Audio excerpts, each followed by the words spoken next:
Whenever you get a big cut, like let's say on your arm, what happens is when it heals, you end up getting a scar there. The key factor with this is that injured area where we have the scar is now weaker and more prone to future injury than the surrounding tissue.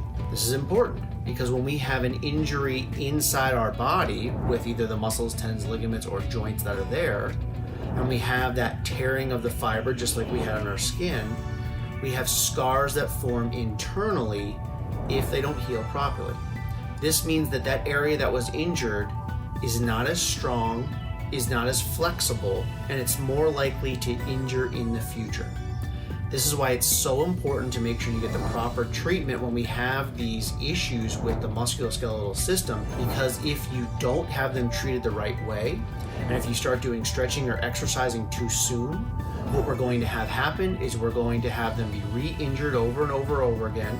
Your body's going to change the way it moves to try to compensate for this using other muscle groups. And what's going to happen is now we're going to put more strain and stress on the body in that area, and you will end up with one of the chronic conditions like osteoarthritis, degenerative disc disease, or one of those things. We don't want those things. We need this injury to heal the right way. So that's why it's very important to understand that the way the tissue heals dictates your outcome measure. And the way that the tissue heals and the outcome you get depends 100% on the diagnosis and the treatment.